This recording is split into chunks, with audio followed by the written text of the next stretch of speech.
Hello and welcome to It's Personal Stories, a hospitality podcast. My name is Lan Elliott on behalf of It's Personal Stories. And today I'm really happy to have my friend Carl Winston join us as our guest advisor. Carl is the founding director of the Payne School of Hospitality and Tourism Management at San Diego State University. Welcome, Carl. It's great to be with you, Lan. So great to see you. And I always have fun talking with you. All right, let's jump right into it. I wanted to start by talking about your career journey and maybe some of the turning points in your career, and if there were any threads that carried through that were part of your success. Yeah, sure. And thanks for starting with something so personal and close to home. My journey maybe is a little different than your typical person's, but I'll start with the fact that I was a first in college person, and really in my family, and nobody had ever sort of done anything in terms of leadership at all in my family. And that's not a criticism; it's just a fact. And uh, I remember announcing to my mom when I was 15 that I was going to be the vice president of a hotel company by the time I was 30.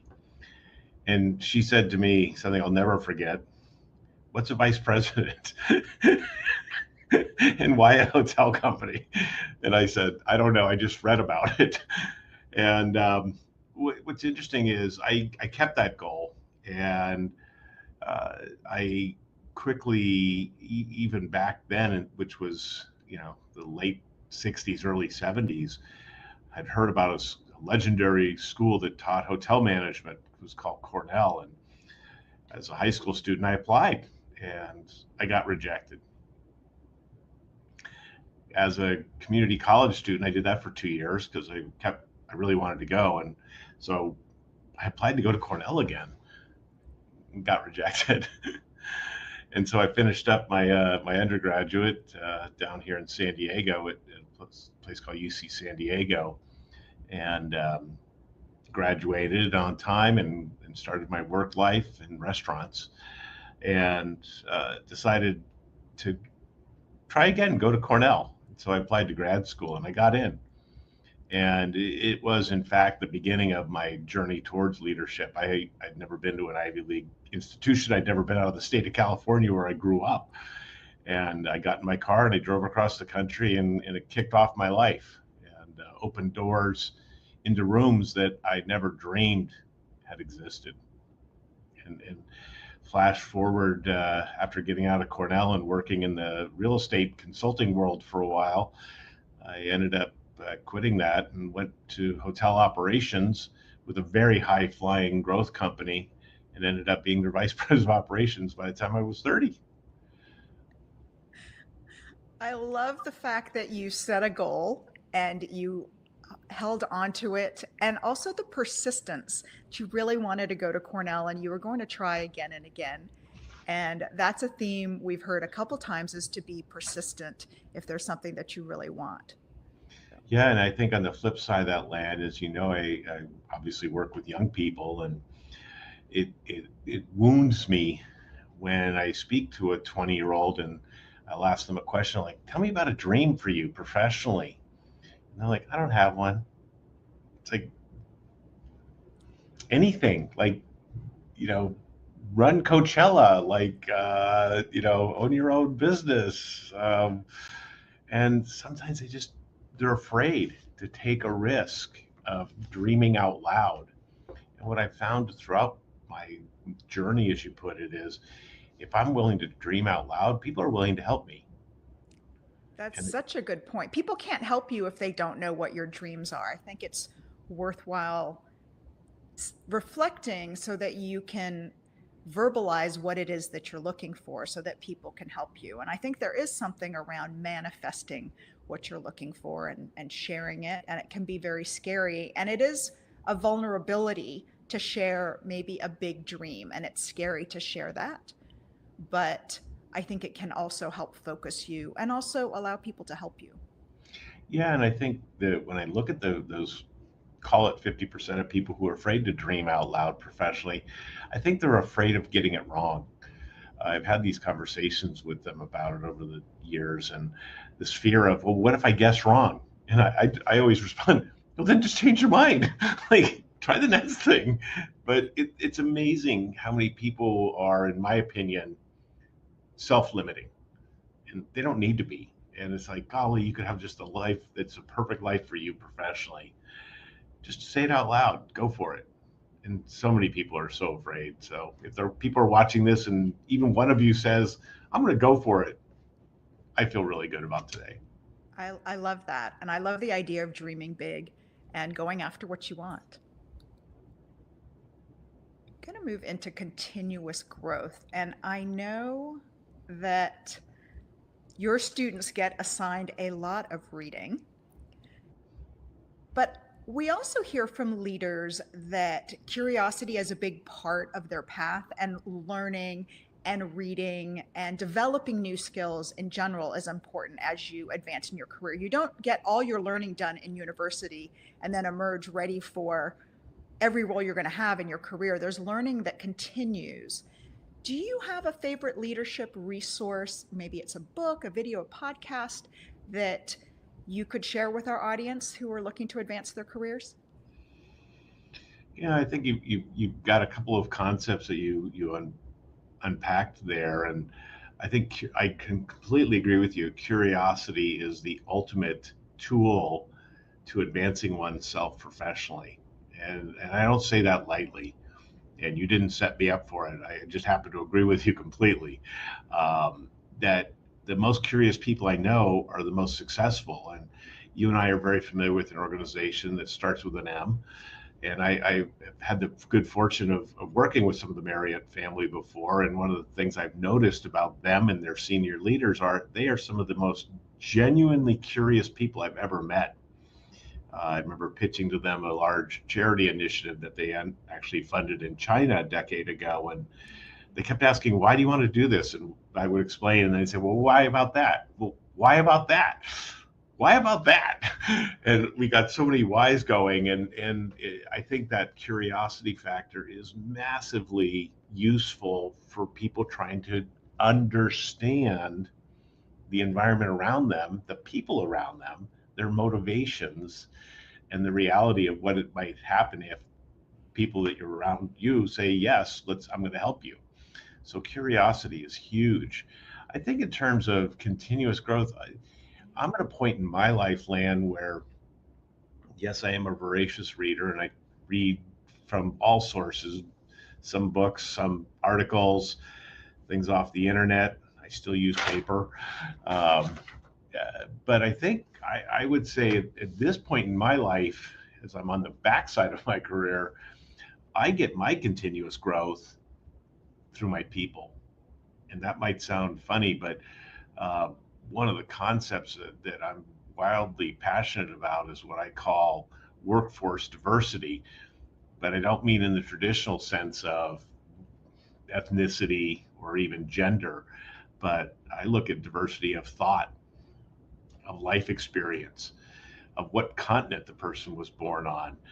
We just made a key hire of somebody recently who we knew well, but had spent the last 5 years living in Europe. And she brought back and has brought back challenging assumptions to the way we think about the world because Europeans don't necessarily think the same as North Americans.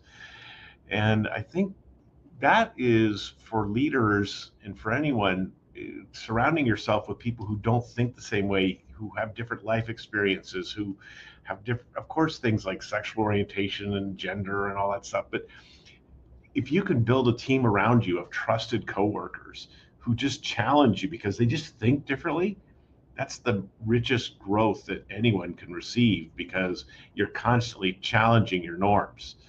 And I think that to me is where growth really comes from is when somebody says, well, of course it's like this. And you're like, I never even thought about that. Wow. So that's where I get my growth is working with wildly diverse people. I agree. I think having that different mindset, the different paradigm, really, I'm working closely with people like that, they just will shift the way you think about things. It's not just A or B. We may be looking at, a different alphabet. And I think that's really helpful. It does take a specific mindset to be open to that, because it's much faster if you have a bunch of people who think like you and you all agree and you see the answers very quickly and in the same way.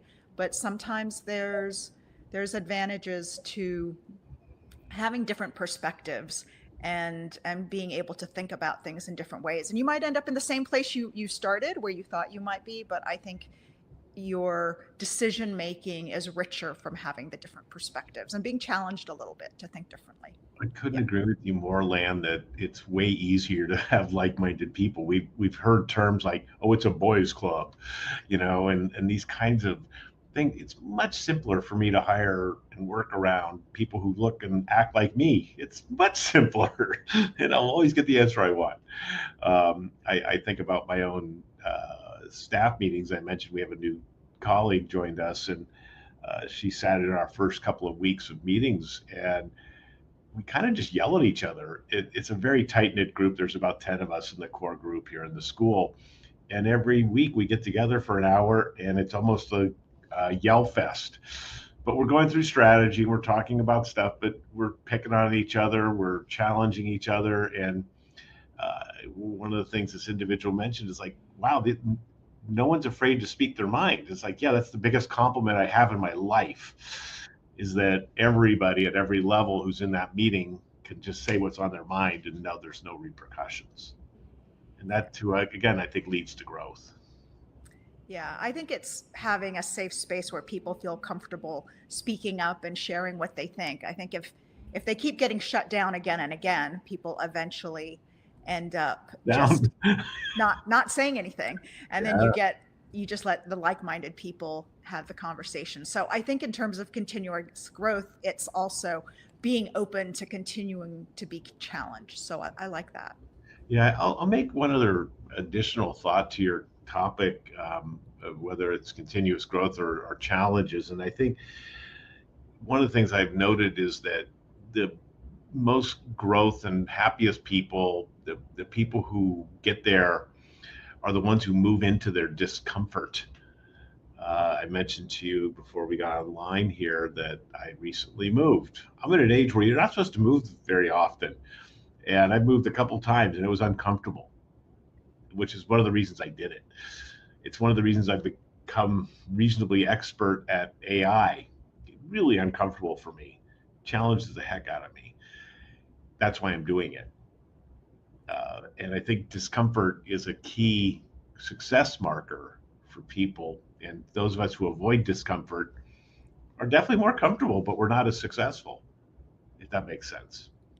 Absolutely. I love the idea of leaning into the discomfort, and it segues perfectly into talking about challenges, because being comfortable leaning into new challenges, learning new things, where you're a beginner again, right? And I think as we move through our careers, we become very good at doing certain things, but then doing other things is uncomfortable. You've never done it before.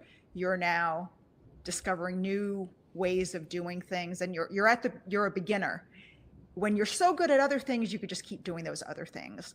But leaning into new challenges so that you're growing can be super important. Could you talk a little bit about how you approach challenges? How do you handle it? You mentioned that you now run towards them, and so say more about that. Yeah, so I'll put it in context of my current role, which is for better part of 2 decades, going on 2.5. I've been running a school here at San Diego State. You know that I'm a relatively entrepreneurial human. I work in probably the least entrepreneurial environment that one could imagine, called a university. And my colleagues on and off the university constantly marvel at the fact that I come at it every day with energy and passion, when there's so many people in this place who say no. I remember 10 years ago, we launched the first online master's degree at San Diego State. And everybody told us it can't be done. It's impossible. There's no way you're going to get it done. So when I started hearing that, I would go home every night going, "This is going to be so fun." I could hardly wait and to take it on. And my team was constantly like, "How do you come at this like with so much positivity?" And I'll tell you a personal clue that I use to help myself cope with it, Lan, and it might surprise you. I turn all what so-called politics that I deal with at work, which I'll call a type of challenge, into a video game. And Say so I'm more a about boy, that. I'm a guy. I wake up in the morning. I want to win. I want to, play games. Okay, great. If I'm playing a game and a bad guy shows up, I either shoot him or run away. And it's kind of the same. And people are like, "You just got shot down in that meeting." It's like, that's fine. We'll just find another way. Like there's clues. We just got to find another approach to it, and we're going to be fine. We're going to get it done. Just trust me. I don't have all the answers, by the way. I'm just going to keep running, and I'm going to find a way through the maze that is the video game to get it done. And that's been a constant around here in a way that I constantly thrive personally in my profession is by gamifying really challenging situations. I think when it comes to other more operational kinds of challenges or organizational challenges, such as a huge one that I'm facing in hospitality education now, and that is how are hospitality schools going to stay relevant? If I talk to recruiters at the companies that recruited my campus and others, I commonly will ask them this question, and again, this really relates to your challenge topic. Will you hire a college graduate who doesn't have any hospitality education or work experience if they have a good attitude, they can think on their feet, they can communicate, they understand that work is work? Will you hire them? And they're like, 10 times out of 10, oh, sure. And I walked back from this conversation. I'm like, wow, that just made my school potentially irrelevant if I'm not careful. And you and I both work with a number of universities and see what's going on out there. Some great educators, some great programs for sure. But the people who are hiring our graduates, they'll hire anybody, whatever we teach them. So a challenge is how do we stay relevant? How do we adjust the education that's going on? And you've been part of that, developing real estate classes and things like that are, not easy to digest, but we just have to. So I think another approach to challenges, Land, is looking at the landscape and going, okay, what's over there on the horizon that could hurt me or hurt my school or hurt my organization? And having that vision to like, wow, we have a big problem. What are we going to do about it? And the people who got us into this situation, honestly, are usually not the ones to get us out. And that's another approach to challenges is sometimes you got to change horses. And what does that mean? It means maybe the people who are going to help us solve the future of hospitality ed, if that's my challenge, aren't the people who are in my key seats right now in key roles. Maybe I need new thinkers. And that's painful to say, but innovation doesn't come always from the people who were doing things. It's from the people who are going to be doing things in the future. So I'm really looking to new models and new people and new ways of accomplishing things to get my challenges overcome. Because I think if I keep looking at the same old tools, using the same old people, I may not get there. Absolutely. There's a few great themes in what you talked about, which was this idea of persistence. If you don't get what you're looking for one way, you're going to find another way to do it. I also think the creativity of looking at problems from different perspectives, and if it isn't working this way, we're going to try it a different way. I think one of the things that really made me gravitate towards you was during the pandemic. I had reached out to you about doing some sessions on Zoom.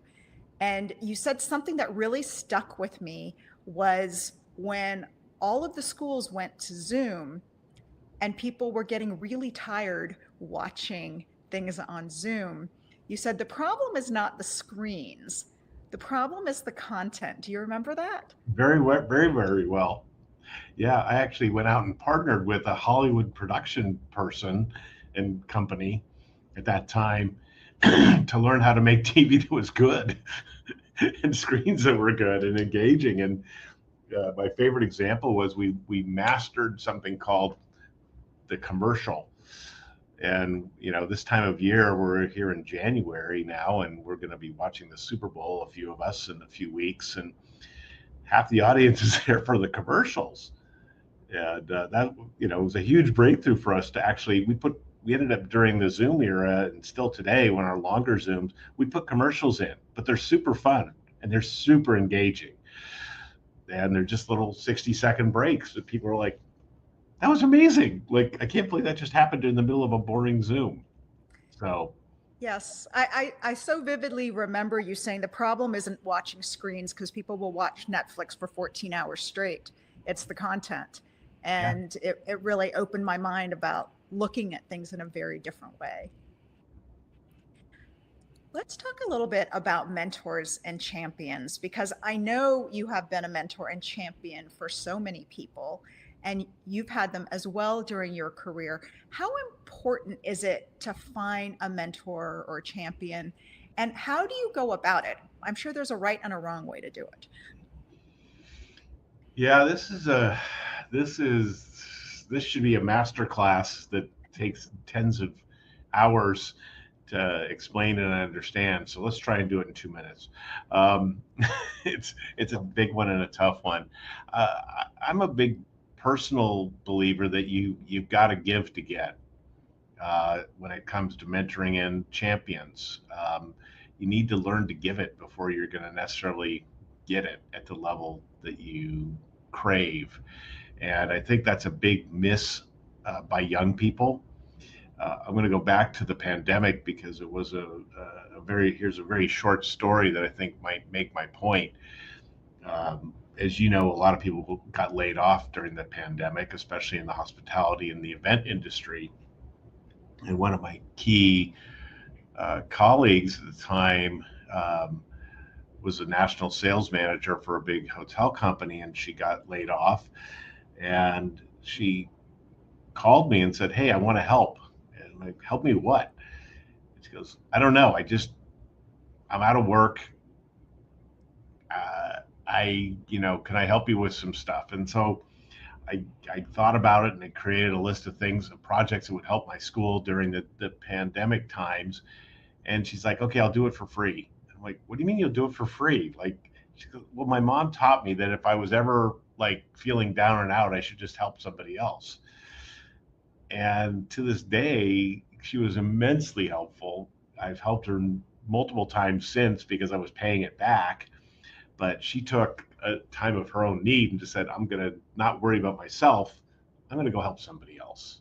And that sounds like a little karma kind of stuff and foo foo, but I believe in this stuff. I know it works, and I know it works for me. I've given back since the beginning of my professional career, and I cannot tell you how many things 10, 20, now 30 plus years later, people are like, "I remember when you gave me that summer job in 1992." Like, I did? It's like uh, kindness goes very far. And I think, again, to your listeners, I'd say give before you're going to get. Segueing into the getting, I think one of the most widely misunderstood things about mentorship, particularly, is it needs to be a natural fit.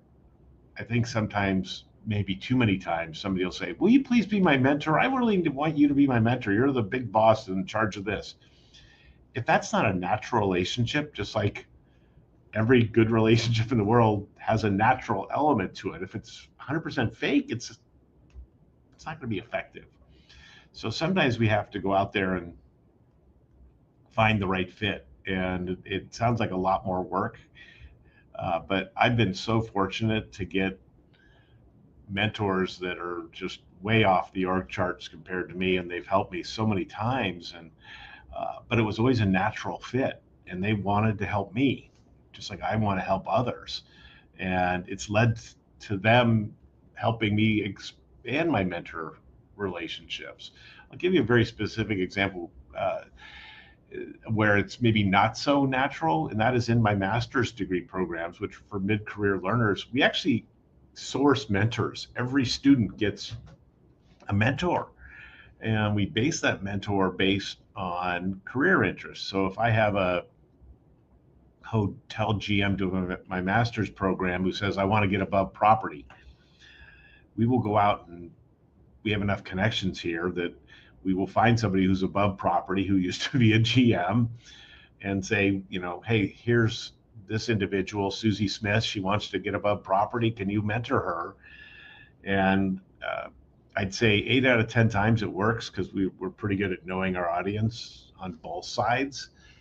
2 out of 10 times it doesn't work, and we actually will pull the mentor and the mentee apart a few months into it, because we check in with them both. But that's extraordinary and unusual to have a controlled mentoring environment. For the folks in the audience who are seeking mentors, again, give first. Learn how it works, learn how it feels. It'll help you find a mentor for yourself, because you'll be able to understand what's going on in their head and in their hearts if you've already done it yourself. I love that. That's such great advice. And also makes you someone that people are more interested in mentoring. Very much so. Along those lines, you launch a lot of young people into their careers. What do you think is required for a young person or someone in the middle of their career to distinguish themselves? It's actually pretty darn simple, and most people aren't willing to do it. I was reminded recently by somebody who I'm very close with, who said, do you remember 35 years ago you told me something? I'm like, where was I 35 years ago? What did I say? And he said, if I worked harder than everybody else, I'm going to make it. And I'm just here to tell you, 35 years later, I took that on board, and I'm really doing well. Thank you. So one way is just work hard. It sounds silly, but I'm not saying you have to go in at 6 a.m. and stay there till 8 p.m. every day, but working really hard makes you above average. And I didn't say work smart. I didn't say be strategic or savvy. I said just show up, be there, be present. It's really a differentiator to distinguish yourself, because if people say, wow, there's Lan Elliott, she's a hard worker, that's way better than being, there's Lan Elliott, she does what she needs to. It's just like, that's a reputational thing that you can do. I think another related thing, Lan, in terms of distinguishing oneself, is a really important concept that a lot of young people miss. It's really self-development and training. And one of the things we're really proud of is a lot of my graduates go to work for hotel training programs when they graduate. Terrific. And the first thing we tell them after they get the job is, by the way, no one's going to train you in your training program. And they're like, what? Not even the big brands? I was like, nope, especially not the big brands. They have a training program, but I want you to think of it like a buffet. If you don't get up off your butt, walk to the line, get the food, bring it back, you're not going to eat. Training's the same thing. These companies have great resources. You got to go get them. If you're waiting for the company to say, here you go, I'm going to train you today from 9 to 3, and then you'll be proficient, you're never going anywhere. You're not going to distinguish yourself. You got to do the hard work. You got to train yourself. You got to be thinking about what your boss does. You got to learn his or her job every way you possibly can to get ready. It's really not that hard, and it's not that challenging. It just takes self-initiative to really distinguish oneself. And I think related to that, and it goes a little bit back to your last topic on mentorship and champions. I think when people see you working hard, they see you asking for more, training yourself. And training yourself doesn't mean, by the way, learn how to do everything by yourself. It means going up to that person saying, hey, I want to learn how to do rooms control. I have no idea how rooms control works, but I know it's really important. Will you show me? If you don't ask, they're not going to show you.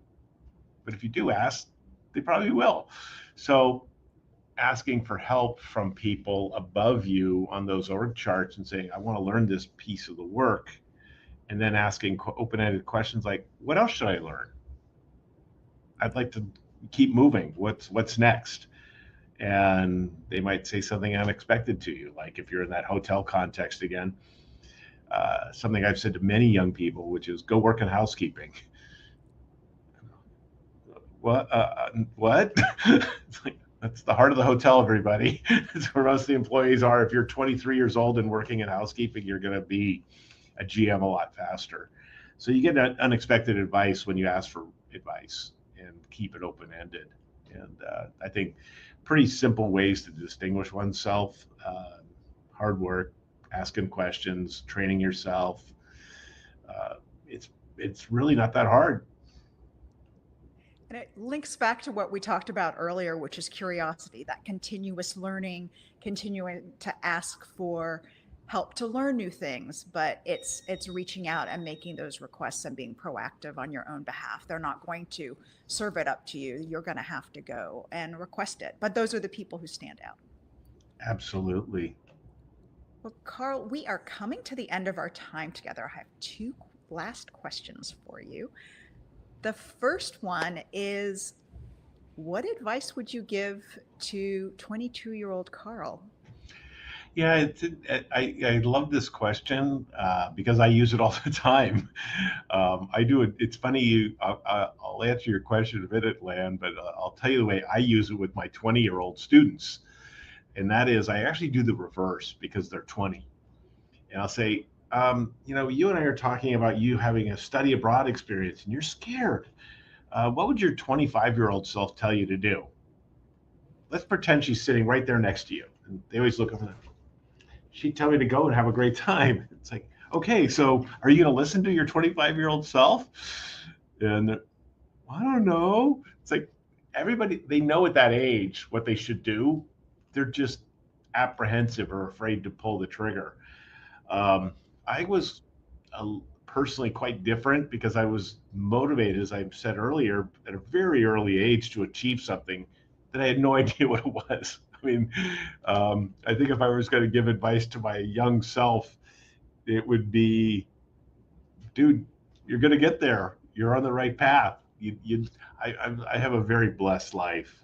Nobody gave me anything, but I learned how to earn it, and it makes me really proud. So I would tell myself, trust those instincts. You don't know exactly what you're doing, but you'll figure it out. I love that. Well, Carl, we're down to our last question. You've offered so much great advice during our discussion. Do you have one final bit of advice for our audience, keeping in mind that our mission is around empowering personal success? What advice would you offer to our audience? One last bit. You're not that special. What do I mean by that? So I'm a big believer that there's more bad bosses out there than good ones. And I've never encountered a bad boss who woke up in the morning and said, I'm going to get out my pen and make a list of things to do badly today.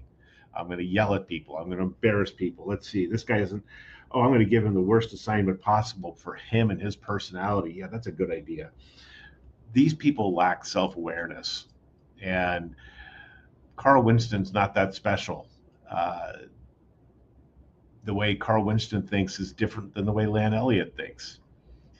I respect Lan Elliott the way she thinks.